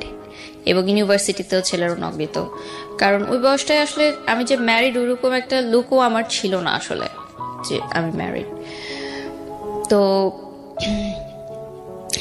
সব দিক থেকে সমস্যা বলছিল যে আমি পড়াশোনা করতে পারবো না, আমি ইউনিভার্সিটি যেতে পারবো না, কারণ ইউনিভার্সিটিতে গেলেই আমি দেখা যাবে বাইরে যাচ্ছি। মানে এটা আপনার বাড়িতে বসেই এই ঘটনা? কিন্তু আমার মা বাবা বা ফ্যামিলিকে আমি কখনো এগুলো বুঝতে দেইনি, মানে এই জায়গাগুলোতে ইন্টারফেয়ার করতে দেননি যে আমার সংসারের জীবনে? আমার যে প্রেগন্যান্সির ব্যাপারটাও কিন্তু আমার বাসায় এখনো জানে না, আজকেই ফার্স্ট জানলো। প্লিজ সাবস্ক্রাইব করতে ভুলবেন না, সাবস্ক্রাইব করার পরে নোটিফিকেশন বাটনটি অন করে নেবেন। ওকে, আমরা যেখানটায় ছিলাম তারপর আমি বলবো যে মানসিকভাবেও অনেক আমাকে হ্যারাস করা হতো। আমার শ্বশুরবাড়ির লোকজনদের নানান মন্তব্যে আমি প্রচুর কষ্ট পেতাম মানসিকভাবে। সেই কথাগুলো আমি এখন হয়তো বলবো না, কারণ তাদের একটা সোশ্যাল স্ট্যাটাস আছে, বাট খুবই কষ্টদায়ক। অ্যাকচুয়ালি বোথ সাইড থেকে বিষয়টা ম্যাচ ছিল না। তো যেটা হয় যে একটা সময় পর আমার মনে হয় যে তার সন্দেহ প্রবণতাটা অনেক বেড়ে গেছে এবং সে কোনো কিছু সহজভাবে নিতে পারছে না। ইন দ্য মিড টাইম আমি সোশ্যাল মিডিয়াতে কিছু গার্লস গ্রুপ থাকে না, তখন সেই গার্লস গ্রুপে আমার ছবি পোস্ট করতাম, আমার শ্বশুরবাড়ির ছবি পোস্ট করতাম, হাজব্যান্ডের, এবং কি রান্না করলাম ডেলি রান্নার ছবিগুলো পোস্ট করতাম। তো খুব ভালো রেসপন্স আসতো, হাজার হাজার লাইক কমেন্ট আসতো। মেয়েরা আমাকে খুব পছন্দ করতো, যে মেয়েদের এখন এরকমও স্বপ্ন থাকে যে বিয়ে করে লাইফ সংসার সেট করবে, কারণ মেয়েদের তো অনেক ধরনের গোল থাকে। বাট আমি আমার সংসার, হাজবেন্ড সবকিছু নিয়ে হ্যাপি থাকার চেষ্টা করতাম, মানে সোশ্যাল মিডিয়াতে যেটা আমি দেখাতাম। তো সবাই আমাকে খুব প্রেস করতো। তো এর মধ্যে একজন আমাকে নক দেয় যে আপু আমার একটা নতুন পেজ আছে। তখন নতুন নতুন কিন্তু মেয়েরা বিজনেস স্টার্ট করে, যে ফেসবুকে লাইভ করে, জামা কাপড় বিক্রি করে। এখন এটা খুবই অ্যাভেলেবল, বাট যে সময়ের কথা বলছি 2014-15 কথা, তখন মাত্র শুরু হলো। তো আমারই পরিচিত একটা মেয়ে ইউনিভার্সিটির, ও আমাকে বলে যে আমার কয়েকটা শাড়ি আর ড্রেস আছে, তুমি পরে একটু ছবি তুলে দিবে। ওটাও কিন্তু তেমন ফটোশ্যুট না যে স্টুডিওতে গিয়ে হবে, বাসায় ঘরোয়াভাবে ও মোবাইলেই কিছু ছবি তুলবে, জাস্ট ওর বাসায় একটা সুন্দর টেরাস আছে ওখানে। তো আমি আমার হাজব্যান্ডকে বলি যে আমি এরকম করতে চাই। সে বলে যে না, ফটোশ্যুট তো করা যাবে না, মানে মিডিয়া রিলেটেড কোনো কাজই করা যাবে না। তো ওই মেয়েটা আমাকে অনেক রিকোয়েস্ট করে। তো আমি বলি যে আচ্ছা ঠিক আছে, আমি ছবিটা তুলবো, বাট এই যে ছবিটা বেশি জায়গায় তুমি প্রকাশ করো না, কারণ আমার হাজবেন্ড জানে না। তো আমি যাই, ইউনিভার্সিটি শেষ হওয়ার পর আমি ছবিগুলো তুলি, এবং আমার মনে হয় কি যে আমি হয়তো কাজটা শেষ করে বাসায় এসে যদি তাকে বলি তাহলে হয়তো জিনিসটা ইজি হয়ে যাবে। আর বিষয়টা তো এমন না যে খুব মানে বিলবোর্ড হয়ে যাচ্ছে আমার, আমি টেলিভিশনে চলে আসছি। এটা জাস্ট একটা অনলাইন পেজের জন্য, এবং সেই পেজটা জাস্ট নতুন একটা পেজ, জাস্ট ছবিগুলো দেওয়ার জন্য। তোর বাসায় যাই আমি, ও আমার 2টা শাড়ি 2টা ড্রেস পরে ছবি তুলে, ওর মোবাইলেই তুলে রুমের মধ্যে। তো ছবিগুলো পাবলিশ হওয়ার প্রায় কয়েক সপ্তাহ পর হয়, তার কোন এক কলিগ সেই ছবিটার স্ক্রিনশট তাকে দেয়। তো ইন দ্য মিড টাইম আমি বলেছি যে আমার একটা ফ্রেন্ডের এরকম ড্রেস দিয়েছিল, আমি পরে ছবি তুলেছি। তো সে অতটা করেনি যে ঠিক আছে, মানে ফটোশ্যুট টাইপ এটা বলি। তারপর যখন তার কলিগরা একটা ছবি দিল, তারপর ওই যে সেম ডোমেস্টিক ভায়োলেন্স। তো আমার কথা হচ্ছে যে আমি তো খারাপ কিছু করিনি, আমি তো অন্যায় কিছু করিনি, আর আমাকে কেন এরকম মানে ফেস করতে হবে? সবই তো আমি স্যাক্রিফাইস করলাম, সবই তো করলাম, নাচটাও ছেড়ে দিলাম, তাহলে কেন এই ছোট ছোট বিষয়গুলো আমাকে দেওয়া হচ্ছে? ইন্টারেস্টিং না বিষয়টা, মানে সে প্রথম কথা হচ্ছে মানে আপনার জায়গা থেকে আপনি যেভাবে বলছেন যে সমস্ত কিছু জেনে শুনেই আপনাকে বিয়েটা করেছে, 1। 2 নম্বর হচ্ছে যে আলটিমেটলি আপনি যেটা বললেন যে 14 বছর বয়সের ডিফারেন্স ছিল, সো আপনাকে সে কোনো না কোনোভাবে হ্যান্ডেল করতে পারবে এই সিচুয়েশনগুলোতে। সেখানে আপনাকে, আমার যেটা মনে হয়, খুব কমন সেন্সের জায়গা থেকে ফুল লিবার্টি দিয়ে ধীরে ধীরে বুঝিয়ে তার মতো করে গড়ে নেয়া, সেই জায়গাটা না করে বরং ইম্পোজ করছে, হ্যাঁ, এবং চাপাচাপি করছে। তখন তো আর বিষয়টা মানে কষ্টটা আরো বেড়ে যাওয়ার কথা, তাই না, সব দিক থেকেই। একদিন এরকম হচ্ছিল, তো আমার মা সামহাও এই ফ্ল্যাটে আসে হয়তো আমাদেরকে ডাকতে, তো গেটটা খোলা ছিল, তো সে দেখে যে আমার হাজব্যান্ড এটা করছে, গায়ে হাত তুলছে। ওই দিনই আর কি সেপারেশনটা হয় আমাদের। ও, আমার মা বলে যে হোয়াট ইজ দিস, মানে ওইটা ওই দিন আমার ফার্স্ট আমার মা দেখে যে এগুলো হচ্ছে ঘরের ভিতর, বাট সে জানে না। তো আমার মা বলে যে তুমি বের হয়ে যাও বাসা থেকে। মানে স্বাভাবিকভাবে একটা মা কখনই এটা দেখতে পারবে না যে তার সন্তান এরকম কিছু একটা হ্যারাসের শিকার হচ্ছে, সে বলতে পারছে না। তো আমার হাজবেন্ড বলে যে সংসার করবো না, তো চলে যায়। সেদিন প্রথম সেপারেশনটা শুরু হয়, মানে রোজার আগ দিয়ে এই ঘটনাটা।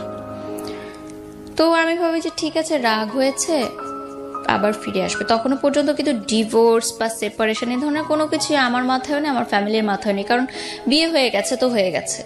এখানে আর কোনো সেকেন্ড থটস নাই। মার খেলেও তোমাকে থাকতে হবে এই ঘরে, এবং হোয়াট এভার ইট ইজ তোমাকে এইখানেই থাকতে হবে, যেটা আমার না, বাংলাদেশের বেশিরভাগ মেয়েদেরই এটাই মানসিকতা। এবং আমি তো দেখি এখন, যেহেতু আমি সোশ্যাল মিডিয়াতে অনেক অ্যাক্টিভ, দেখি যে আমাদের বাংলাদেশে হাজার হাজার ঘরে মেয়েরা ডোমেস্টিক ভায়োলেন্সের শিকার হয় এবং তারা কিছু বলতে পারে না, দ্যাটস ওয়াই তারা সেটা মুখ বুজে সহ্য করে। এবং আরেকটা কথা যে ইকোনমিক্যাল ডিপেন্ডেন্সি থাকে না তাদের, যেটা সেই সময় আমারও ছিল না, আমি কিন্তু স্টুডেন্ট ছিলাম। আমার হাজব্যান্ড যখন চলে যায়, আমার বাসায় আমার এখনো মনে আছে যে আমার ড্রয়ার খুলে দেখে আমি 10 টাকার নোট আছে শুধুমাত্র, আর কোনো টাকা নেই আমার কাছে, এবং আমার তো কোনো ইনকাম নাই সেই মুহূর্তে। আর একটা মেয়ে হচ্ছে হাজব্যান্ডের চলে যাওয়ার পর বাবা মার কাছে মানে টাকা চাওয়াটা যে কতটা কষ্টের, মানে ওটার চেয়ে ভালো হয় যে দুইটা মাটি ফাঁক হয়ে যাক, আমি নিচে চলে যাই। মানে যারা এইটার কখনো সম্মুখীন হয়েছেন তারা হয়তো বুঝতে পারবেন। এখন হয়তো ভাবছে যে মা বাবার কাছে তো টাকা চাওয়াই যায়, কিন্তু সংসার ভেঙে আমি কিন্তু আরেকজনের বাসায় চলে গেছি, এবং মেয়েরা কিন্তু পরের ঘরের হয় সবসময়। সেই ঘরটা ভেঙে যখন আমি আসি, তখন কিন্তু আমার বাবা মার কাছে টাকা চাওয়াটা কিন্তু এতটা ইজি না কারোর জন্য। যদি সেটাই হতো তাহলে কিন্তু আমাদের বাংলাদেশের মেয়েরা বা সারা বিশ্বে যারা হ্যারাসমেন্টের শিকার হচ্ছে তারা কিন্তু প্রতিবাদ করতো। যদিও এখন অনেক বেড়েছে এটা, বাট তারপরে মিডল ক্লাস বা লোয়ার মিডল ক্লাস ওরা এখনো পারে না, শুধুমাত্র তাদের ইকোনমিক্যাল সাপোর্টটা নাই বলে। তো সেপারেশনের পর সে আমার সাথে কোনো কন্ট্যাক্ট করে না, দিনের পর দিন চলে যায়, মাসের পর মাস চলে যায়, সে কোনো কন্ট্যাক্ট করে না। এবং আমি কিন্তু স্টিল ওই ফ্ল্যাটে আছি, এবং আমি ট্রমাটাইজড হয়ে গেছি একা থাকতে থাকতে। কারণ আমি একা থাকতে খুব ভয় পেতাম ছোটবেলা থেকে। আমি আমার ভাইয়ের সাথে শেয়ারের রুমে থাকতাম, বা বিয়ের পর কখনোই আমার হাজব্যান্ডের থেকে আলাদা আমি থাকিনি। সো হঠাৎ করে ওই ফ্ল্যাটে একা থাকাটা কিন্তু আমার জন্য একটা খুব মানসিক চাপ, ট্রমাটাইজড হয়ে গেছি আমি। সো আমার মা আমাকে 1 মাস পর নিয়ে আসলো তার ফ্ল্যাটে, যে ওখানে থাকার দরকার নেই, ফ্ল্যাটটা তালা দিয়ে দাও, দরকার নেই ওখানে থাকার, সে আসলে আবার তুমি করো। তো আমি তার সাথে প্রচুর কন্ট্যাক্ট করার ট্রাই করি, প্রতিদিনই কন্ট্যাক্ট করার ট্রাই করি, বাট না সে আমার ফোন ধরে, না মেসেজের রিপ্লাই দেয়। ইভেন তার ফ্যামিলি মেম্বার্সরাও একটা মানুষ আমাকে ফোন দেয়নি, আমার ফ্যামিলিকে ফোন দেয়নি। মানে জিনিসটা খুব অবাক না? কেউ বললে হয়তো বিশ্বাস করবে না যে একটা স্বামী স্ত্রীর ঝগড়া হলে কিন্তু শ্বশুরবাড়ি থেকেই আগে ফোনটা আসে যে কি হয়েছে তোমাদের, আমাদেরকে বলো, কি সমস্যা সমাধান করি আমরা, বা না করি কি হবে। আমার মাও খুব অবাক হয়েছে ওই সময় যে একটা মানুষ পর্যন্ত ফোন দিল না আমাদেরকে, যে এত বড় একটা ঘটনা হয়ে গেল। এবং আমি আমার দেবরের কাছ থেকে জানতে পেরেছি যে সে তাদের সাথেই আছে ওই বাসাতে, এবং তারা এরকম একটা পরিকল্পনা করছে তাকে সেকেন্ড ম্যারেজ দেওয়ার, মানে আরেকটা বিয়ে দেওয়ার তাদের পছন্দের মেয়ের সাথে, যেহেতু তারা আমাকে পছন্দ করতেন না। আমার সাথে কিন্তু তখন ডিভোর্স হয়নি, সেপারেশন চলছে। তো আমার মাই ফোন দিল, যেহেতু আমরা মেয়ে পক্ষ, আমরাই ফোন দিলাম, ঠিক আছে, যে তাও সংসারটা টিকুক। তো আমার ননাসের সাথে কথা হয় বা ভাবির সাথে কথা হয়, তারা বলে যে এটা তার ব্যাপার পার্সোনাল, আমরা নো কমেন্টস। তাদের কোনো কমেন্টস নাই এই বিষয়ে, তাদের কিছু বলার নাই, এই বিষয়টা নিয়ে তাদের কিছু বলার নাই, এটা যা ডিসিশন হবে সে দিবে। তো আমার বাবা মা ফার্স্ট থেকেই আমাদের মানে বিয়ের পর থেকে মানে বিষয়টা কেমন যেন মেনে নিতে পারতো না। আমার মা হয়তো বুঝতো, আমাকে বলতো না যে আই এম নট হ্যাপি। ওই চেহারার একটা গ্লো থাকে না বিয়ের পর যে আসে মেয়েদের, ওই জিনিসটা না আমার কখনো আসেনি।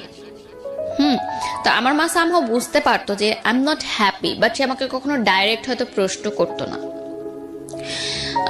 শুধু একদিনই প্রশ্ন করেছিল যে আমি অনেকদিন পর শ্বশুরবাড়ি থেকে এসেছিলাম, আমার মানে পুরে আমি কালো হয়ে গেছিলাম। তখন আমার মা জিজ্ঞাসা করেছিল যে তুমি রোদ্রে কোথাও যাও যে এত কালো হলো? তা আমি বলছিলাম যে আমার কাপড়গুলো আমি রোদে দিতে চাই, মানে বালতি ভরে কাপড় রোদে দিতে যেতাম।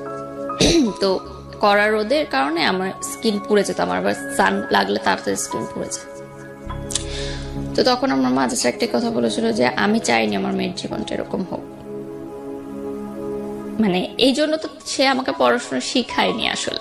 হ্যাঁ, অবভিয়াসলি উইথ ডিউ রেসপেক্ট, বাসার কাজ যারা করে ইটস ওকে, বাট শুধুমাত্রই যে এইটাই হবে আমার জীবন সেটা সে কখনো চাই। যেহেতু সে একজন কলেজের প্রফেসর, একটি স্বনামধন্য কলেজের প্রফেসর, আমার বাবা বুয়েট থেকে পাশ করা আর্কিটেক্ট। সো আমাদের ফ্যামিলি ব্যাকগ্রাউন্ড কিন্তু ওরকম না যে আমার চাচা ডাক্তার ছিলেন একজন, আমার অন্য চাচা প্রাইভেট টেলিকোম্পানিতে জব করেন, মানে সবাই খুব হাই পজিশনে আছেন। সেই জায়গা থেকে আমি এরকম হলাম। তো তারপরে যেটা হয় যে সেপারেশনের সময়টা আমার খুবই খারাপ কাটে এবং রোজার মাস চলে আসে। তো আমি বলি ঠিক আছে, আমি তো জানি আমার হাজবেন্ডই বাসায় আছে, আমি ইফতার নিয়ে যাব তার জন্য। ইফতারে নিয়ে গেলে আমাকে তো ইফতার করাবে, তখন আমি ইফতারের পর তাকে খুলে বলবো সবকিছু যে কি সমস্যা, ঠিক আছে তুমি যেভাবে চাও আমি সেভাবেই হবো। এবং আমি ডিসাইড করলাম যে ঠিক আছে আমি বোরখা পরবো, আমি হিজাব পরবো, তাও আমার সংসারটা টিকুক।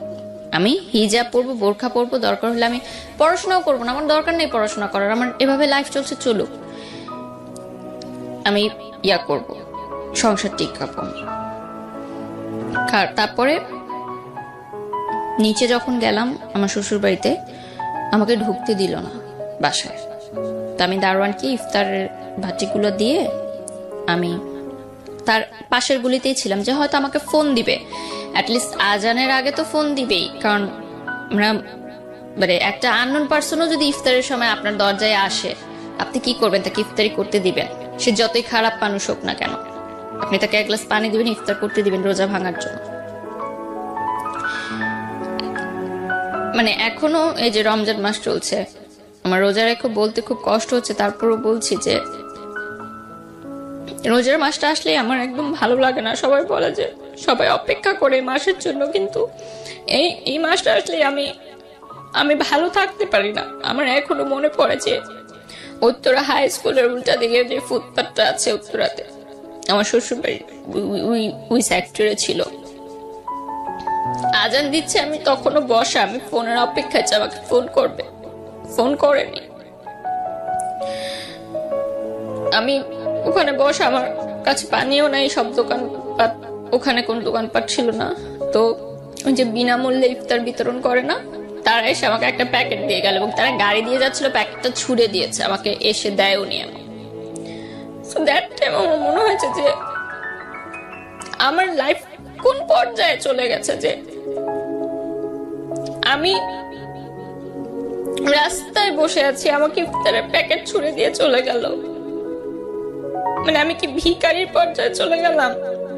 আমার জীবনটা তাহলে কোথায় গেল? এবং আমার হাজবেন্ড, যার সাথে আমি 3-3.5 বছর সংসার করেছি, তার কি একটু বাদলো না যে আমি ইফতারটা করেছি কিনা, পানিটা খেয়েছি কিনা? মানে কি এমন হলো যে এতটা নিষ্ঠুর হয়ে যায় মানুষ? তো আমি জাস্ট পানির বোতল থেকে পানি খাই, আমি ইফতারটা খাই না, আমি চলে যাই বাসায় গিয়ে আমি আমার মাকে বলি যে হ্যাঁ আমি ইফতার করেছি। আমি কিন্তু এগুলো বলি না, বললে আমার মা সেটা নিতে পারবেন না। আমি না ছোটবেলা থেকে সবসময় চেয়েছি যে আমার প্রবলেমগুলো আমার মধ্যেই থাকুক, কারণ আমি ছোট থেকে দেখেছি আমার মা অনেক কষ্ট করে আমাদেরকে আয় করে, চাকরি করে, টিউশনি করে আমার ভাইকে আমাকে বড় করেছে, এবং যৌথ পরিবার ছিল, অনেক মানুষ ছিল, সবার মধ্যে থেকে আমাদেরকে ভালো রেখেছে।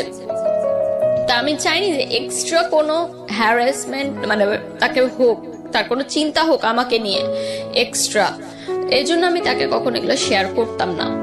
তো তারপরে আমি তাকে ফোন দিয়ে বলি যে আমি কি অপরাধ করলাম যে এরকম হয়ে যাচ্ছে। ইন দ্য মিড টাইম আমার স্কুল মানে ইউনিভার্সিটির একটা ফ্রেন্ড আছে, ও চিটাগং এর ছেলে ছিল। আমার শ্বশুর বাড়ি যেহেতু চিটাগং এ, ও আমাকে বলে যে দোস্ত আমার কেন যেন মনে হচ্ছে এখানে বিষয়টা একটু অন্যরকম। হ্যাঁ, আমার মনে হয় কি তুই তো বিয়ের আগে কখনো ওনার সম্পর্কে কোনো মানে হিস্ট্রি জানিসনি। একটা বিয়ের আগে অ্যারেঞ্জ ম্যারেজে ছেলে বা মেয়ের হিস্ট্রি কিন্তু জানাটা খুবই ইম্পর্টেন্ট, যে সে পাস্টে কি ছিল বা কি। সে ফুল পড়াশোনা চিটাগাংয়ে করেছে, তারপর ঢাকায় এসে চাকরি করতো। সে আমাকে বলে যে আচ্ছা তুই আমাকে একটু ওনার ইউনিভার্সিটির ঠিকানাটা দে, আমি ওই ব্যাচের যে ছেলে মেয়েরা ছিল তাদের কাছ থেকে একটু ইনফরমেশন নেই যে আসলে সে কেমন মানুষ ছিল, মানে হঠাৎ কি এমন হলো এরকম। একটা অবাক ঘটনা আমি জানতে পারি যে তার আগেও একটা বিয়ে হয়েছিল, মানে এটা তার সেকেন্ড ম্যারেজ ছিল, যেটা সে আমার কাছে গোপন করেছিল। এবং ওই ইউনিভার্সিটিতে ওই ব্যাচের সবাই এটা জানে, এবং চিটাগাংয়ে সবাই জানতো যে সে ম্যারিড ওই মেয়েটার কথা। এবং ওই মেয়েটার কথা আমিও জানতাম। সে আমাকে বলছিল যে তার এক্স গার্লফ্রেন্ড, তার সাথে জাস্ট প্রেম ছিল ইউনিভার্সিটি লাইফে, সেটা পরে ভেঙে গেছে, কিন্তু সেটা যে বিয়ে পর্যন্ত গড়িয়েছে সেটা আমাকে কিন্তু সে বলেনি। এটা আপনি শুনলেন চারপাশ থেকে, কিন্তু প্রমাণ কি পেলেন? প্রমাণ আসলে কি, আমার মাকে যখন আমি এই ঘটনাগুলো বললাম এবং আমার ওই ফ্রেন্ডও এসে বললো যে আন্টি আমি এগুলো ইনফরমেশন পেয়েছি তার কাছ থেকে। এবং আমাকে যে মেয়েটার নাম বলেছিল আমি কিন্তু ওই ফ্রেন্ডকে নামটা বলিনি, যে বলছি তুই জাস্ট ইনফরমেশন নে। ও ইনফরমেশনটা নিয়ে কিন্তু সেম নামটাই আমাকে বললো। তখন কিন্তু আমি যোগসূত্রটা মিলেছি যে ঠিক আছে, কারণ আমি নামটা তাকে ইচ্ছা করে বলিনি, যে আমি জানতে চাইছি যে সেদিক থেকে কি খবরটা আসে। ওরা যেহেতু চিটাগাংয়ের স্থানীয় ছিল তো চেনা জানা ছিল ওর। তো আমার ননাসকে ফোন করে যখন আমার মা বললেন যে এরকম একটা ঘটনা শুনলাম চিটাগাংয়ের লোকে মুখে মানুষ বলছে, সে এত উত্তেজিত হয়ে গেল আমার মার সাথে এবং মানে এত বাজে ব্যবহার করলো, আমার মা টোটালি অবাক হয়ে গেল। এবং সে বললো যে আচ্ছা আমার মেয়ের নামে যদি আজকে কেউ কোনো কথা বলতো আমি কিন্তু হেসে ঠান্ডা মাথায় কথাটা উড়িয়ে দিতাম। আপনি যত উত্তেজিত হয়ে গেলেন সেটা থেকে আমি আপনার উত্তরটা পেয়ে গেছি যে ঘটনাটা সত্য না মিথ্যা। এবং তার 5 মিনিটের মধ্যে আমার হাজবেন্ড আমাকে ফোন করবে তুমি পাগল হয়ে গেছো, এই সেই অনেক নানান কথা বলে যে আমার নামে তুমি মিথ্যা কথা রটাচ্ছ। যাই হোক, বলার পরে আমি তাকে বলি যে ঠিক আছে তুমি ইয়া করো,